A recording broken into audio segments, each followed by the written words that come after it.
Bonjour à toutes et à tous, j'espère que vous avez passé une bonne Saint-Valentin. Je pense que pour les fans du PSG, la question ne se pose même pas. Grâce à 2 buts inscrits par Kylian Mbappé et Bradley Barcola en deuxième période, Paris a dominé la Real Sociedad ce mercredi soir en 8e de finale aller de la Ligue des Champions. Mais bon, ce n'est pas pour autant que les journalistes du pays sont rassurés pour le match retour. Comme on peut le lire sur cette première page, les Parisiens laissent craindre le pire jusqu'à ce que Kylian Mbappé marque. Le numéro 7 est encore vu comme le héros ce matin. Il a allumé la lumière du parc, comme l'écrit Le Figaro. Du côté du Parisien, on met en avant son discours au moment de recevoir le trophée de l'homme du match. On voulait gagner à la maison, c'était l'objectif et on l'a rempli. Il y a un autre match à jouer, entre-temps il y aura 3 ou 4 rencontres en France. On est heureux mais le boulot n'est pas terminé. On va ouvrir les pages de l'édition basque de Mundo Deportivo. Pour les journalistes espagnols, le PSG marque des buts sans avoir besoin de bien jouer. C'est surtout Mbappé qui retient toute l'attention sur lui encore une fois.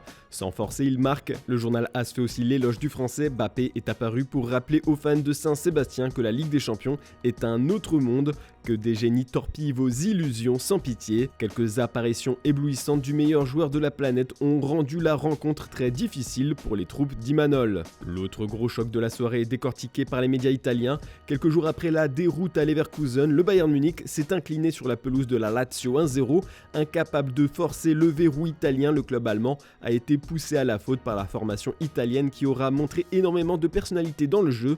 Ce fut une soirée incroyable pour le club romain. Cette victoire, c'est le triomphe de Sarri pour le Corriere dello Sport. Comme le titre la Gazzetta dello Sport dans son édition du jour, c'est une victoire méritée pour la Lazio et Immobile qui a trouvé le chemin défilé sur penalty. Ce succès historique fait même la une des médias généralistes comme le Corriere della Sera, c'est dire la portée de la prouesse de la Lazio. Mais bon, en Allemagne, on n'est pas dupe, la défaite est le résultat de la crise qui ronge le Bayern jour après jour. Pour le média spécialisé Kicker, le club allemand est entré dans un cercle vicieux, 2 défaites consécutives sans trouver le chemin des filets. Ce n'était plus arrivé depuis 2015 pour les Bavarois. Pour le journal Bild, la place de Thomas Tuchel sur le banc est plus que jamais menacée, et ça même s'il a assuré en conférence de presse se sentir serein pour la suite de la saison. D'après Sportline, il devrait rester en place au moins jusqu'au match retour. En cas d'élimination par contre, là, le discours des dirigeants pourrait être différent. On va fermer cette grosse page Ligue des Champions pour parler un peu plus mercato maintenant. On retrouve les quotidiens espagnols, mais cette fois pour étudier le futur mercato du FC Barcelone.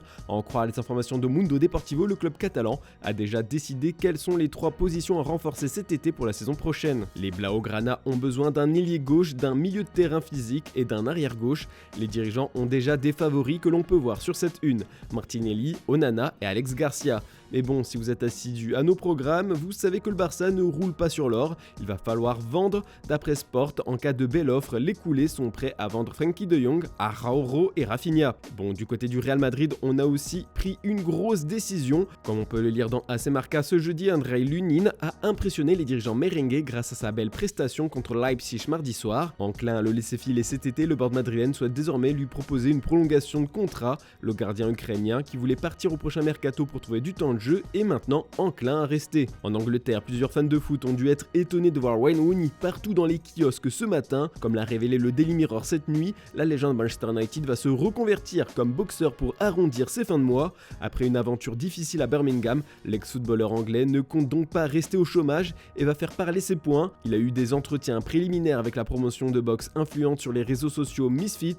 Cette division n'est pas soumise aux règles du British Boxing Board of Control, donc Rooney ne participera pas à des combats professionnels, mais tout de même les événements de Misfits sont diffusés sur la chaîne de streaming DAZN et elle rassemble un mélange de célébrités et surtout d'influenceurs. Rooney, qui a boxé pendant son enfance, pourrait se retrouver face à Jake Paul, Cassie ou même Jamie Vardy et Rio Ferdinand. Bon, pour les 2 derniers, ce sont des spéculations du Sun, donc c'est une information à prendre avec des pincettes. Par contre, Rooney devrait toucher un sacré pactole car Logan Paul avait encaissé plus de 3 millions d'euros pour un combat en octobre 2023. Bon, on va boucler cette revue de presse en retrouvant le quotidien français La Provence.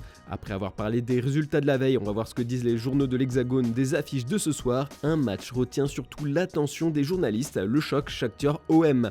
Comme l'écrit le quotidien, ce matin, la Ligue Europa est un peu la dernière chance des Marseillais pour sauver une saison qui frôle la catastrophe.